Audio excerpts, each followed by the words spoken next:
Hello, this is Palico Page and welcome to a early access preview of the Curious Expedition 2. This isn't released on Steam until tomorrow, and I've had the honour and privilege of being able to sample this lovely sequel in the past few days and just get my head around it, and also to be able to release this early in order to hopefully show the game off and show all the different aspects of this sequel to the popular Curious Expedition. I'm not going to delve too deeply into what I've seen. We're just going to discover it together. We're going to play from it from the start and just see how we get on, really. But firstly, it does say right there, early access. This is an early development version of CE2. Some elements are unfinished, placeholder, or downright broken. We hope you enjoy this look into our development process with love, the double M's. So let's press the OK button, and the first thing I'd like to report is the background on the title screen is dynamic. This is actually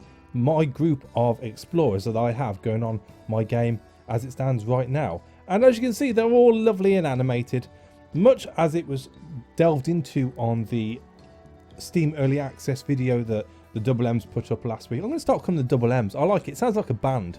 The Double M's. This is the group that I've been playing with, and as you can see, it's animated much like the old Tintin stories of yore.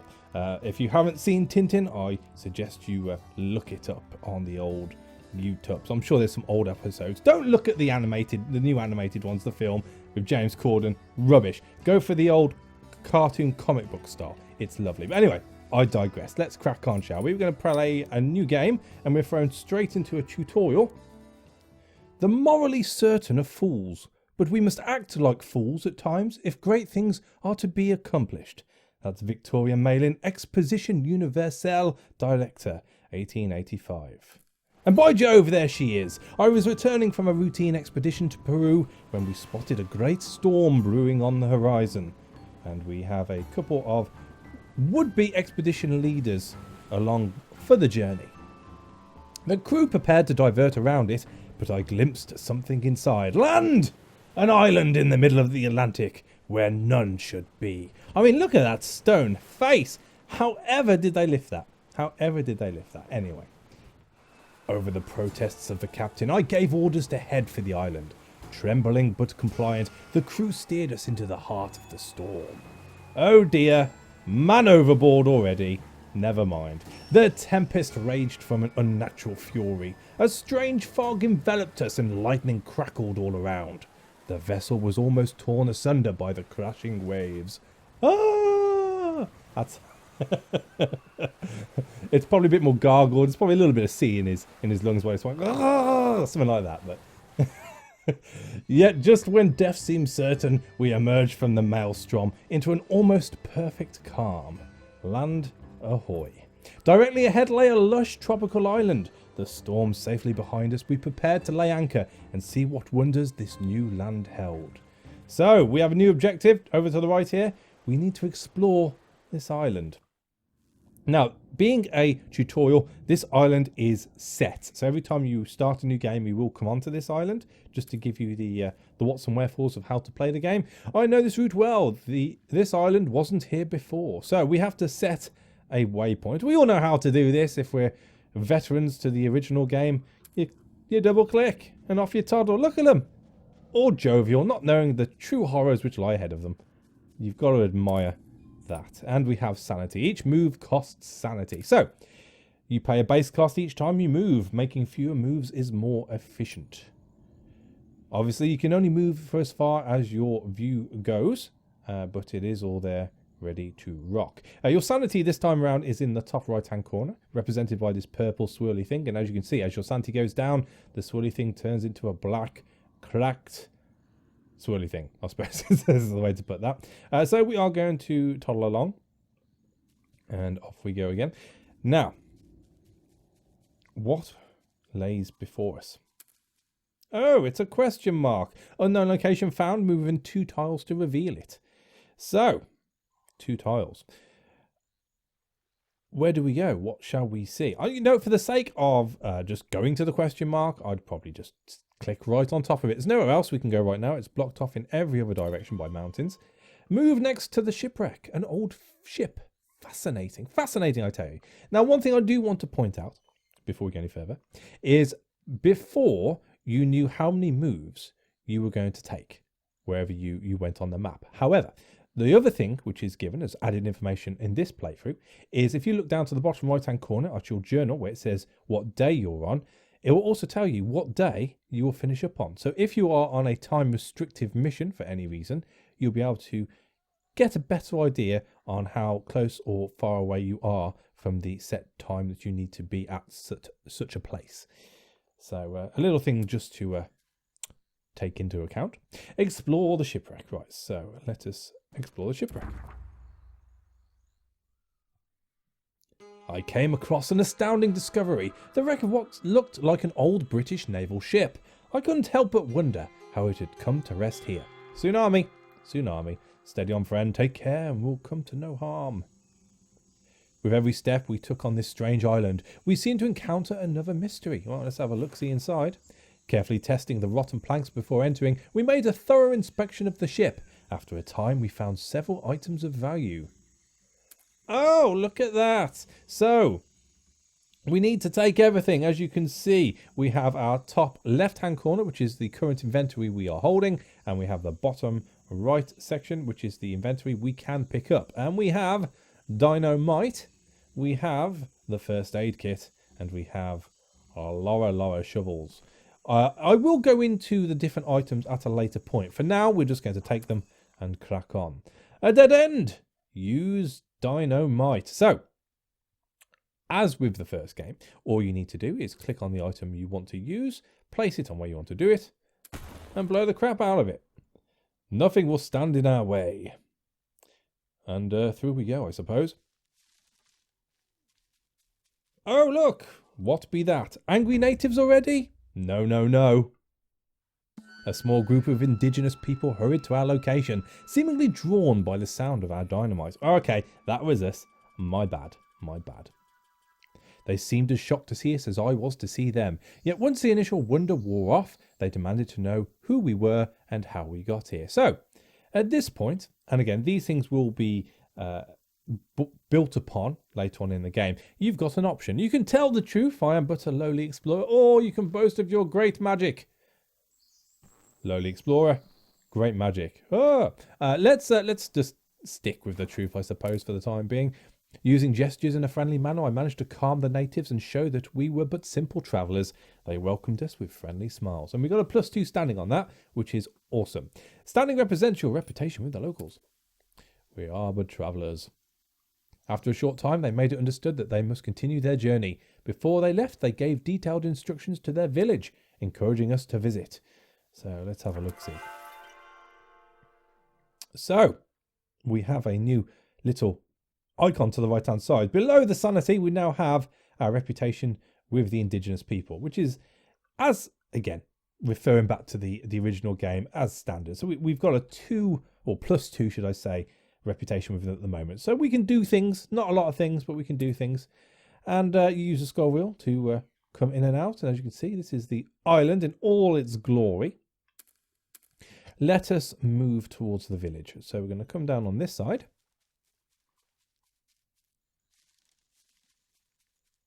There we go. So we've got a straight view, straight through a view of the village now, which is all good. And once again, referring back to the first game, depending on what you go over, will up, that's a terrible word, increase and lower the sanity used up as you traverse through it. So, for instance, we have the thick jungle. That's going to cost us 6 sanity to get through. We have the beach. That's only 1. However, there is desert as well, which is a bit harder. We also have shallow rivers. We have hills or plateaus. We have swamps as well I've come across. There's all sorts. So you do need to take that into consideration before you set off. So we are now at the village.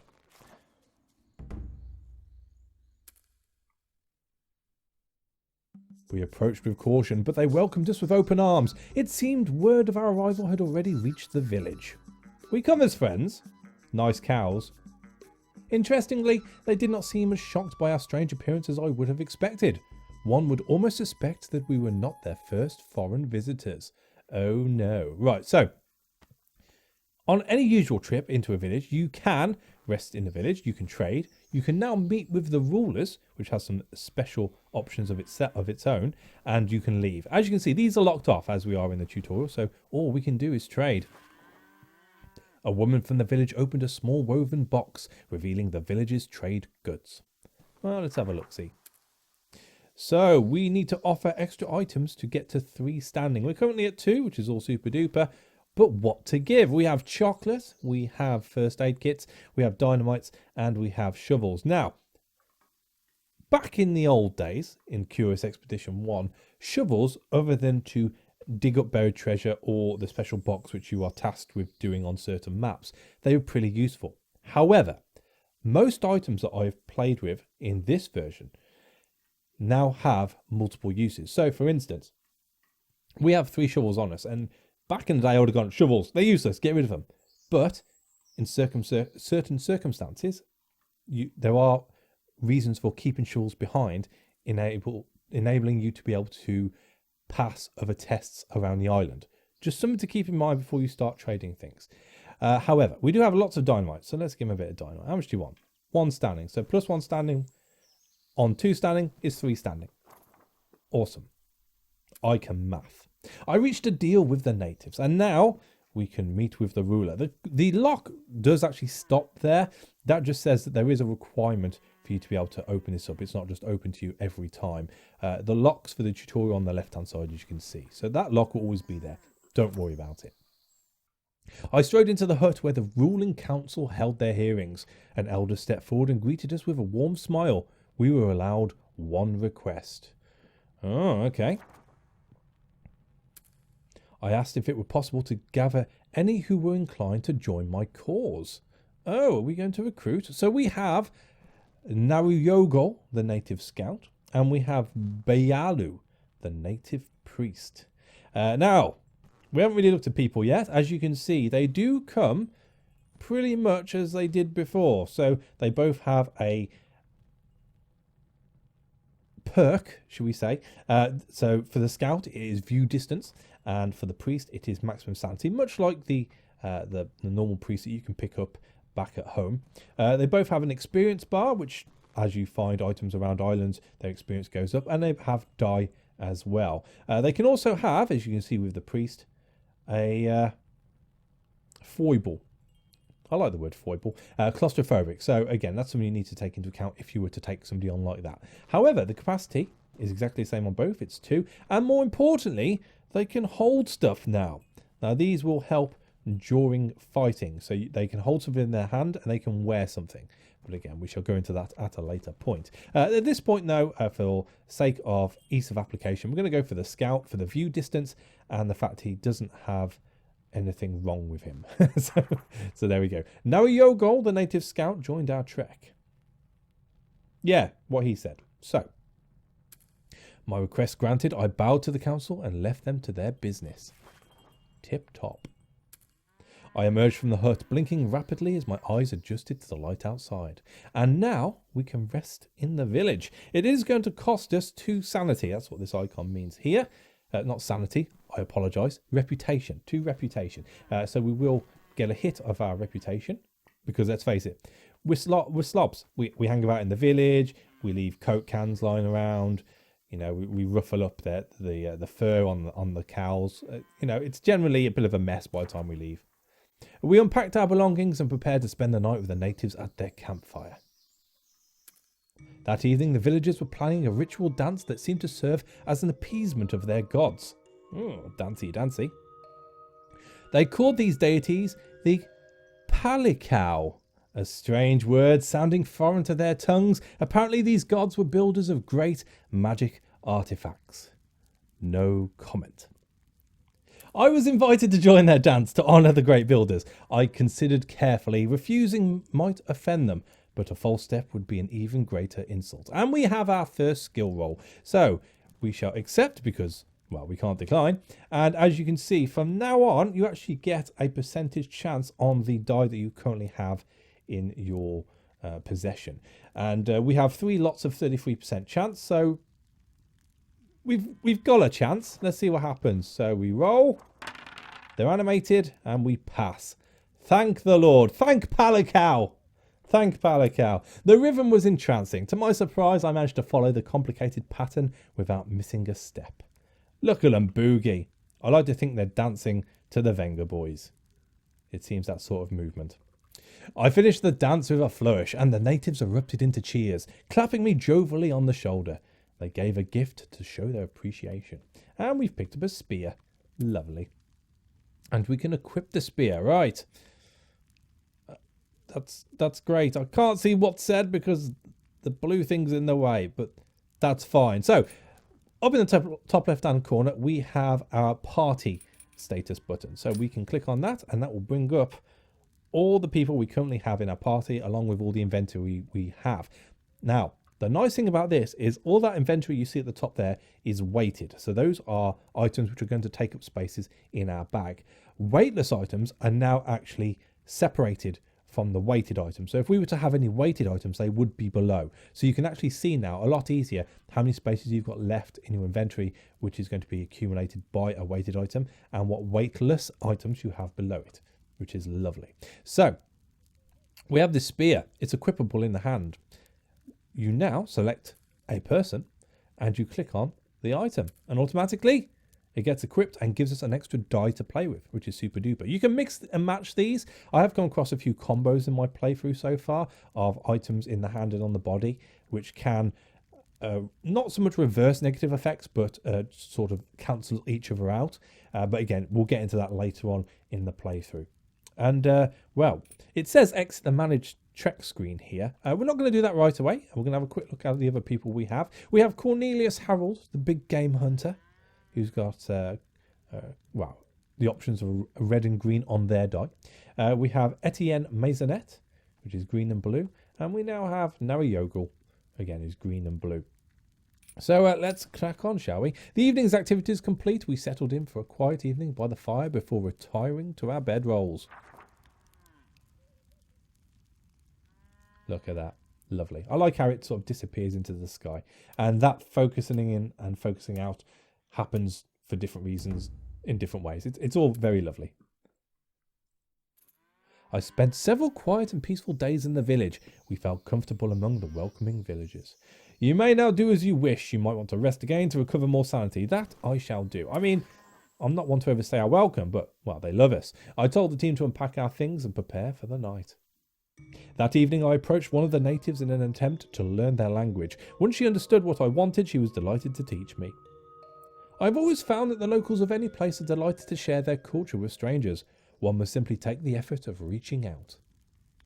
Though there wasn't time to make such progress during our short stay, it was a beginning, and I believe the lessons were a pleasure for us both. Time for a bit of a sleepy.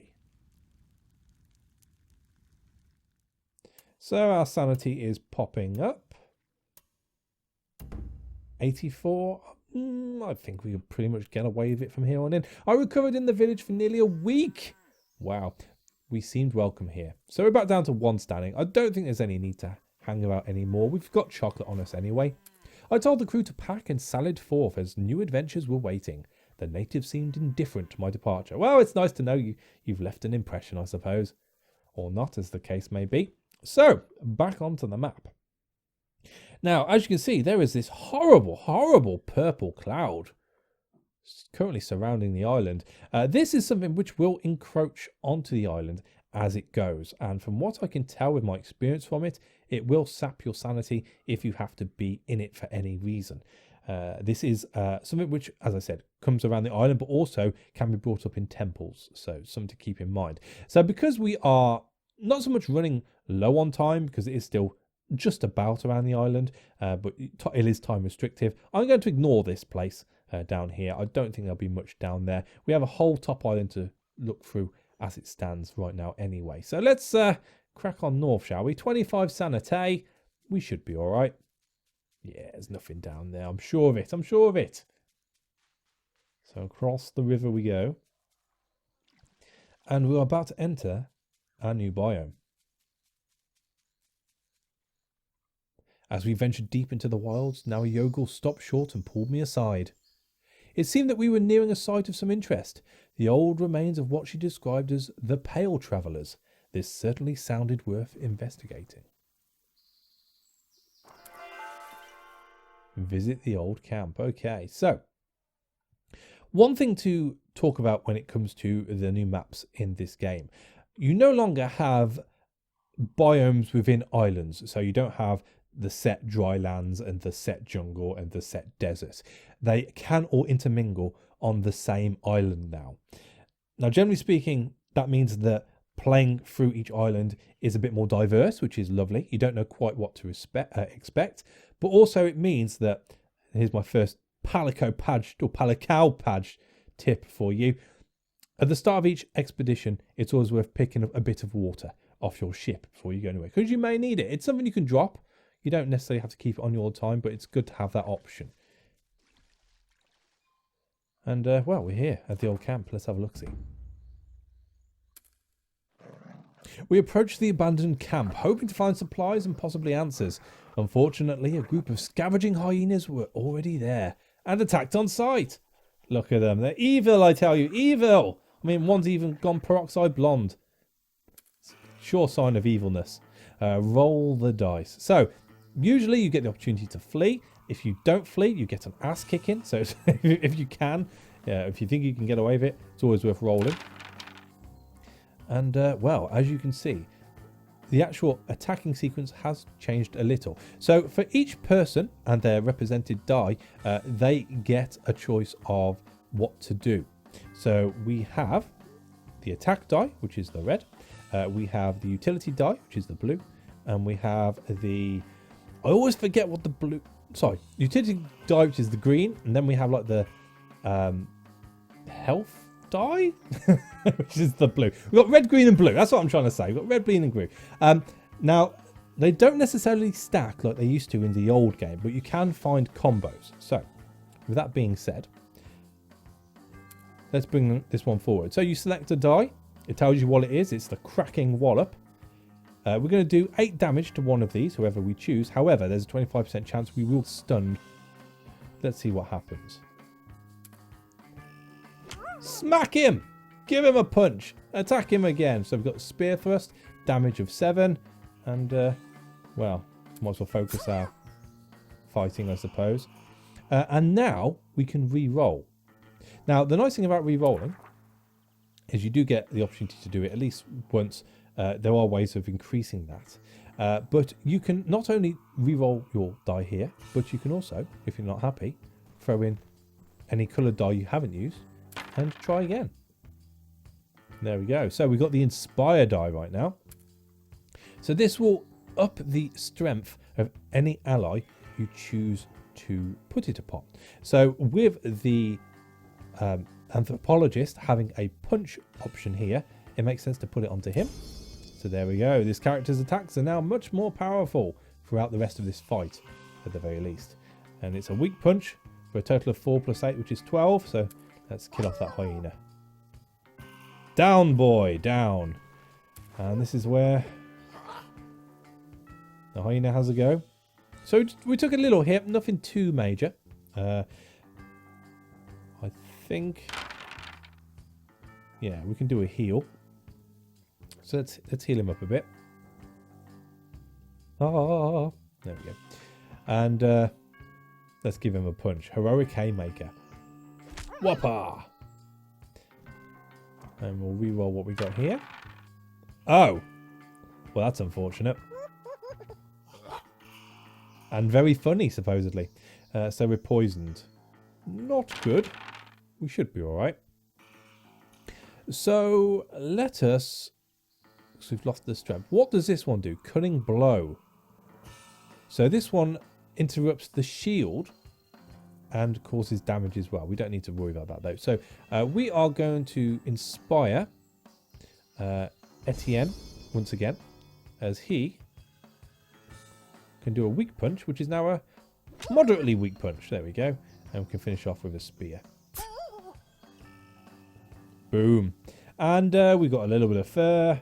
We've got a bit of raw meat. And we got some teeth. Lovely. Let's take it all.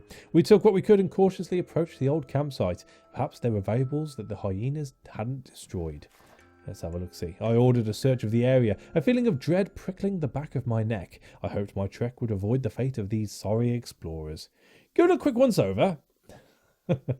And, oh, we have a silver vase. We've got some whiskey. And we have an old diary, an account of the foolhardy explorers' final days. Among the camp stores, I found a tattered field journal. Within were the notes of an unknown adventurer. Reading the account, it seemed he had fallen prey to the arrogance of many explorers and met his death after rejecting warnings from the natives. Typical. I did come across one intriguing passage. Enormous structure, architecture unknown, technology far beyond our own, let alone these island savages. What purpose could it hold? He went on to give detailed directions to this strange structure. Fascinating! I simply had to visit. Get your stuff, we've got a new destination. Oh, and that's where we're going. So, as you can see down in the bottom right-hand corner, we have a new objective. Investigate the ancient structure. Well, as it stands, let's have a quick look at this. Does it say anything else? I opened the diary once more. Reading the account, it seems he had fallen prey to the... Now we've read all this, haven't we? Okie dokie. I thought it might say something else. Never mind. So if you do come across any journals, it's worth having a look-see into it. We have a vase. I suppose now's a good time as any to explain how the fame and monies work in the game.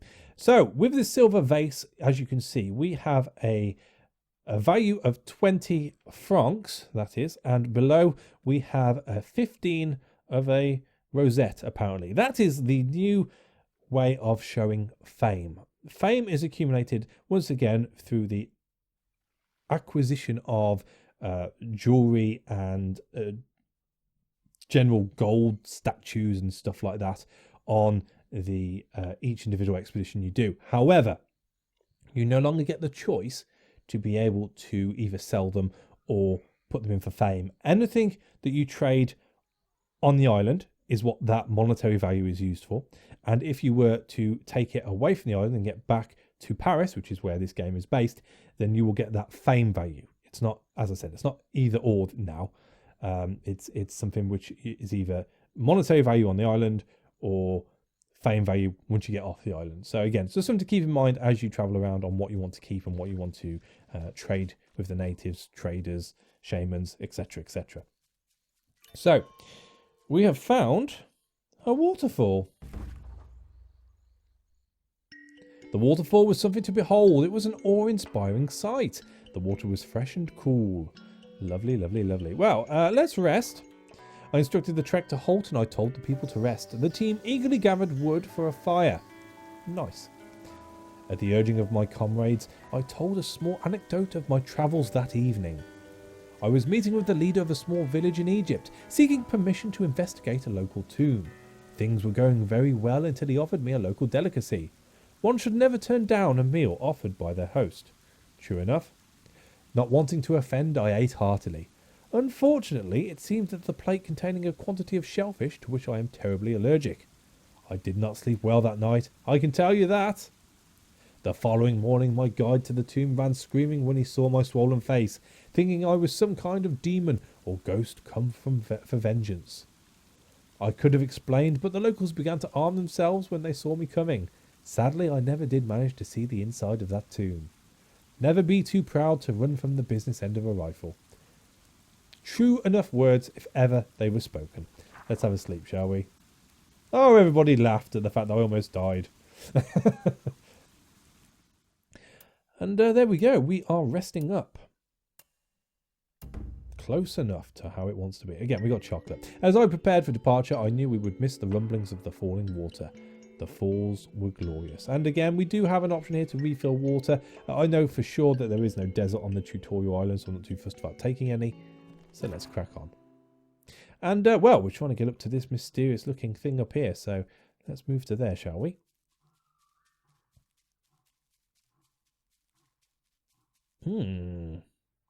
What is it? What is it? We'll go to this side. Hopefully we can see through here. There we go. We've got one more question mark to look at. Yep. Explore the ancient structure. Okay. The haunting shape of the structure was like nothing I had seen in my travels. The purpose was unknowable, but it seemed that it might be some kind of great ancient machine. I do like the animation. The fact they walk onto the screen and dance around and walk off the screen and it focuses in and out. It's all very lovely. It's all very lovely. As we approached, Naoyogal began to tremble, panic on her face. She frantically warned us that their Palikao gods would not tolerate intrusion into this sacred space. So we need to calm her worries. So we have our first proper skill check, and as you can see, we can barely make it. We'll see how it goes. Let's roll. Oh, we did it. We did it. That's good. Success. It was not easy, but I managed to convince Naoyogal that our own powers were a match for these mythical Palikao.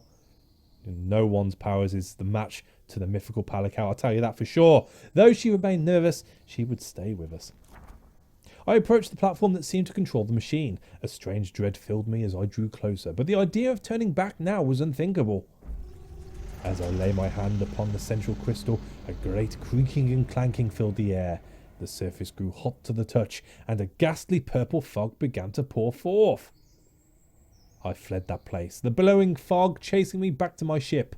I still ached with curiosity, but one must survive if one is to make great discoveries. That's very true. And, oh no! It's the purple fog, as I mentioned. Right, so, as you can see, we need to escape to our ship. It's a tutorial. We don't have to worry too much about getting there too quickly. However, as I said, there is a sanity hit if you are to hang about too long. So, let's go and have a look and see what that last question mark on this island is. And it is low sanity. To recover sanity, consume items such as chocolate or whiskey. That's fine. It's a burial ground. Let's go and have a look. I approached what seemed to be a sacred burial ground of the locals. I felt an uneasy shiver run down my spine. I had heard stories of the consequences of disturbing sacred ground. And as you can see, we have a couple of options here. We can dig using one of the shovels. We can dig with our hands and try rolling one of our dice. And, more curiously enough, in the top section just above your dice, there is a potion or liquor which you can drink if you were to have it on you. We don't, so we could roll. Now, we've got pretty decent chance of doing it on the die, but why risk it? Let's just dig with a shovel. And oh, we come across some golden llama and silver vases. So let's take all of them. This will probably get us into trouble. Probably. Oh, my bad. No, I'm not going to drop anything. Do you want to drop the old diary? Not at all. So we need to get back. We need sanity, but we need to get back. So let's eat some chocolate. Done as is always the way by left clicking. One more. And let's get back, shall we? Tootling down to the ship as the purple fog rolls out. Now, it is much like any other temple curse which comes out. It tends to only spread so far. Saying that, being the tutorial, I'm not sure if this actually does follow you all the way down or not. Probably does. Yeah, never mind. I'm sure it'll be fine. I mean, purple, it's not a bad colour, is it? It's what I've based my channel on. So I mean, yeah, we're getting a bit of a sanity here. That's not good. We might have to stop. Let's just stop quickly. This encroached a bit quicker than I thought it would. Let's see, lots of chocolate. 98. Good enough. I hope we don't lose it. Quickly! Oh, dearie. I mean, we're going to have to sail through it, whichever way we look at it. Escape! Escape, damn it! The dark fog roiled behind us as we scrambled aboard the ship, the captain hurrying to set her in motion. I mean, it's never good if it's got electric bolts in, that's for sure. I mean, look at the gamekeeper. He is generally petrified. Even that manly moustache does not hide the fear that is behind it. As we sailed away, we watched the fog rapidly swallow the islands behind us. I did not know what would have happened if we had stayed behind, but I did not want to find out. After a time, the fog itself dissipated, leaving empty ocean behind us, where the island once was. What new strangeness was this? Malin resumed her duties at the expo. Oh, no, I'm getting ahead of myself. Party leader. Each expedition leader has different followers, gear, and skills. Malin resumed her duties at the expo, but as her companion, I was asked to continue learning more about these mysterious new islands. And this is where the game properly kicks off. We, at the moment, have a choice of either going, again, with the big game hunter or the anthropologist. However, once you lose these people, and inevitably you will lose these people, you will be given a few more options on who to be your leader. But I think, as we're rolling around the 35-minute mark, I'm going to leave this expedition episode here, and we shall pick it up straight away. I will put it out in the next couple of days, and we'll continue with this slow sojourn into Curious Expedition 2. I will end by saying there will be at some point a more formal tutorial to the ins and outs of this game as I familiarise myself with it over the next few days, and that will be out in a week and a half possibly, but rest assured it will be coming out with more advanced helps and tips and general not dying maneuvers for you to indulge yourself with if you are struggling with this game. There are parts of this game which are definitely easier, but there are definitely parts of this game which are a bit more complicated or harder if you're in the mindset of the first game. So that is something which, as I said, I will go into at a later point. But for now, thank you for watching. As I said, it has been an honour and a privilege to be able to bring this to you early. A like is always appreciated if you think it's deserved, although this is a tutorial, so I understand if you don't want to give me. And I shall catch you on the next one. Take it easy.